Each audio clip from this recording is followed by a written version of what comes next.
Returning to the crucial political fact that power corrupts, more specifically, people being given the power to abuse in a supposedly legitimate way, right? It's the legitimization of abuse, is what power is in the political context. And that definitely does have a corrupting influence on the human mind. A main reason why a lot of folks disregard this fact is because they're actually following a logical fallacy called the fallacy. So this is the fallacy wherein they label an opposing view as a logical fallacy when it's not. The fallacy that they're claiming is in operation is the slippery slope fallacy, when in fact it's not. So to make this clear, what I'm talking about here. For the socialist minded, if you tell them, oh, if we give the government this power, they're likely to, take even more soon after that. It's going to be a slippery slope, so to speak. They're going to just, through this incremental fashion, keep going in the same direction.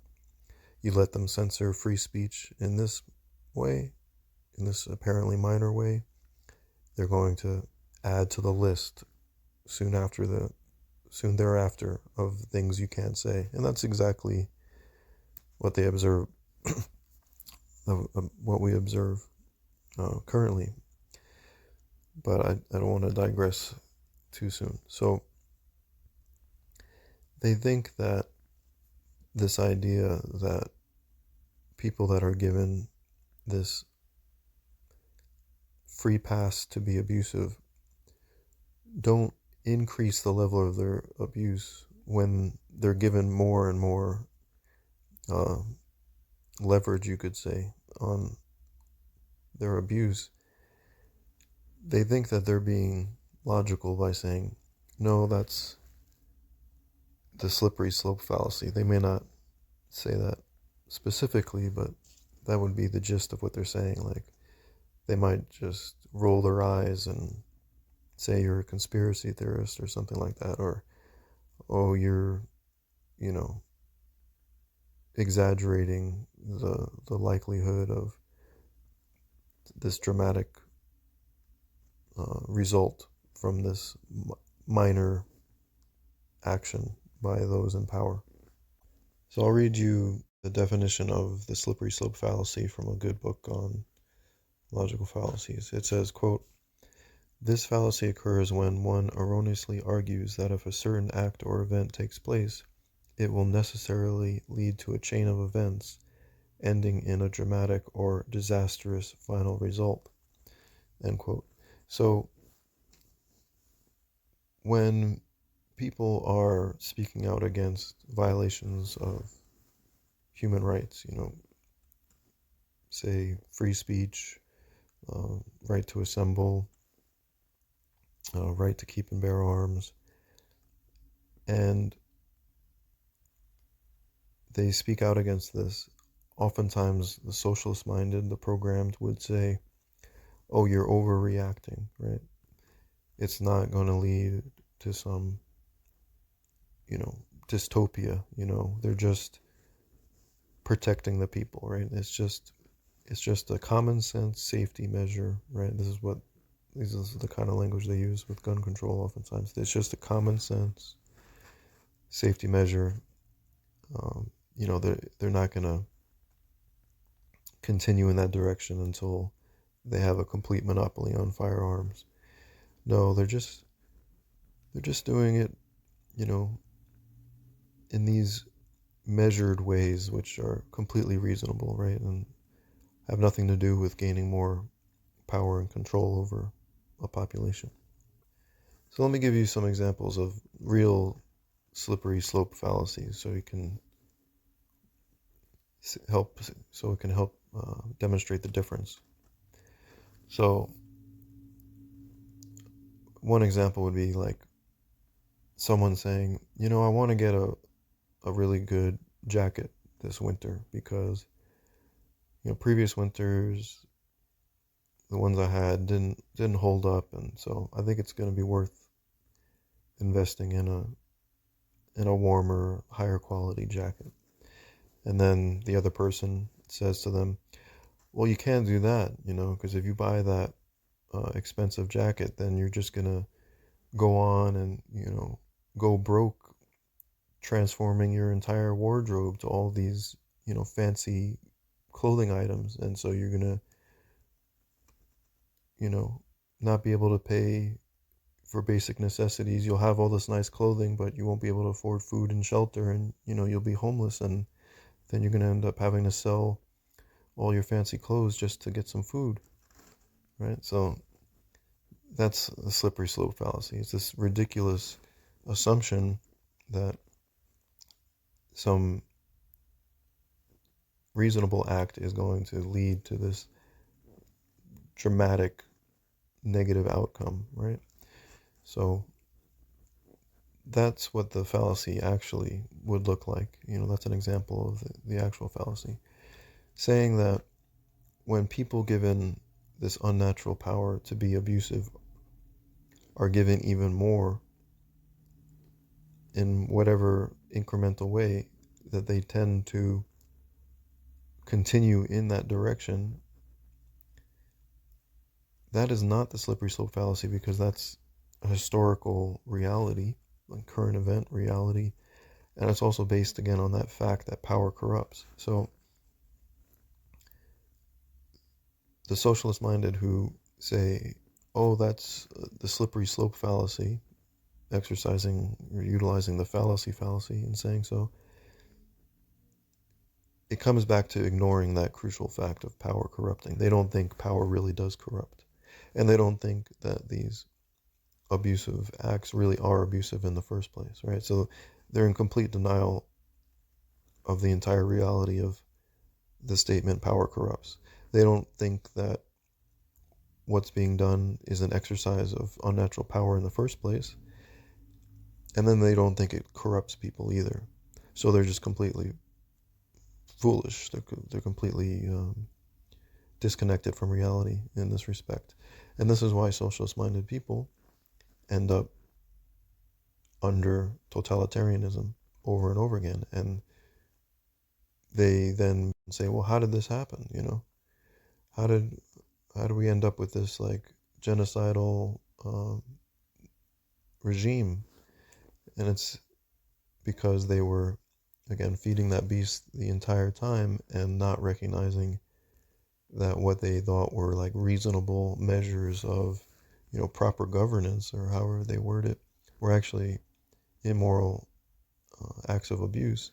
And that as those immoral acts of abuse are tolerated, it is likely that it will incrementally increase because of the corrupting nature of that power. So that's why you see this incrementalism over and over again. They take whatever they can get, they censor the speech as far as they can initially, and then when people accept that, then they go a little further, and then when the people accept that, they go a little further than that. That's the corrupting nature of this unnatural power. And again, if you don't really accept that as a reality, if you think it's just some kind of theory, you're going to be victimized by people in those positions of unnatural power over and over again. So the slippery slope fallacy doesn't apply when talking about unnatural abusive power. It doesn't apply when you're letting people take control that shouldn't have control in the first place. Now, another example of this is actually with what you could call laissez-faire parenting, with parents that basically abjure their responsibility to lead their kids, and they can do this out of intention to be compassionate, but what you observe is mayhem, basically, and an unhappy child and family and everyone who's exposed to that dynamic, basically. Because when parents think that it's a good idea to let the child take the lead, chaos usually ensues, oftentimes in the form of tantrums and just, outbursts of unnecessary disturbances over and over again, because they've given the child a power, a control that they shouldn't have been given in the first place. And it does have this slippery slope function again, or the slippery slope dynamic or consequence. If you let a child get away with, and parents, I think most parents would agree, this is an observable fact. If you let a child get away with a small act of, abuse, in whatever little form a kid does, it is likely that they're going to continue it and actually go further down that road without any restraint if they aren't disciplined whatsoever. And a lot of parents will just accept this behavior, and that's why you'll see kids, again, just that are not being led by their parents properly, not being disciplined by their parents properly, being really disruptive on a regular basis.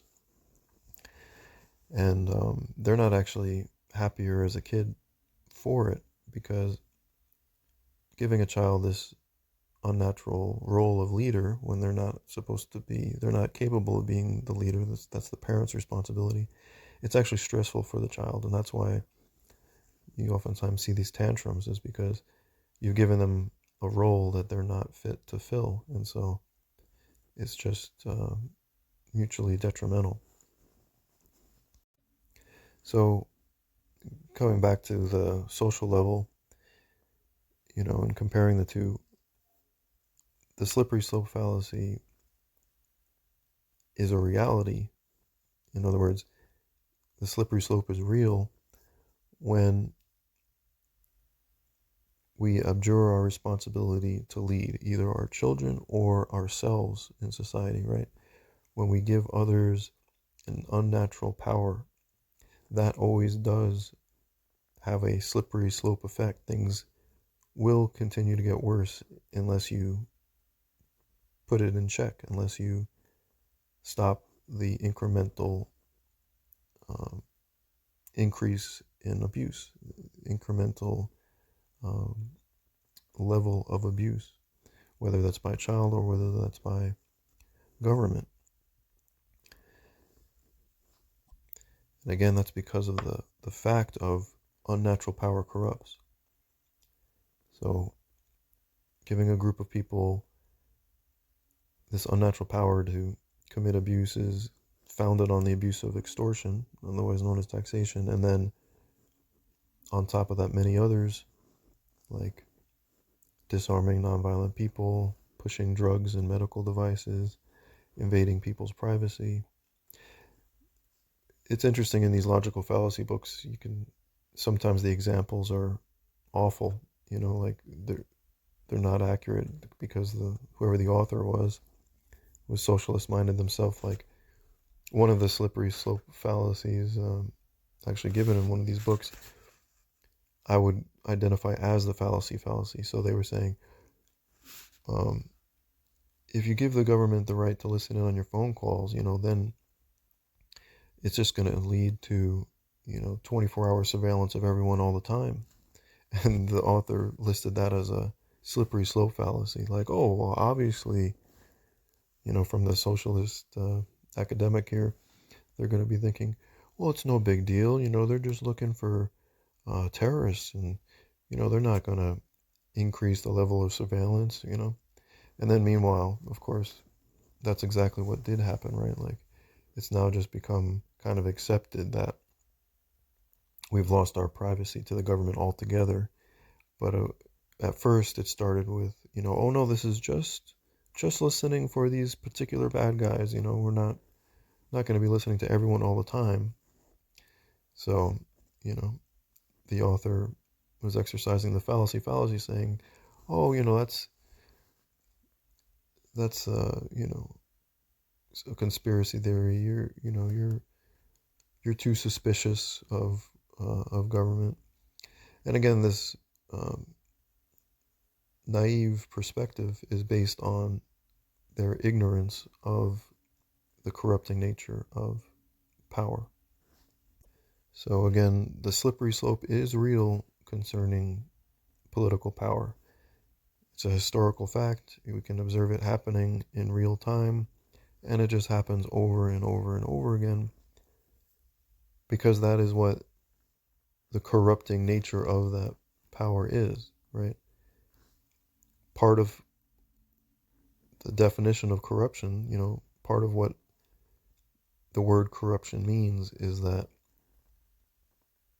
they will incrementally take as much as they can. They'll go as far as they can, right? That's the corruption in action. So, ignoring this crucial political fact and labeling it a fallacy when it's not is another big psychological aspect of why this mess keeps happening over and over and over again, and why we need to face reality and recognize that giving people this unnatural abuse of power is extremely dangerous. It does lead to a real slippery slope and is unethical from the start. And, additionally, we can't world through unethical means. All right, thanks for listening.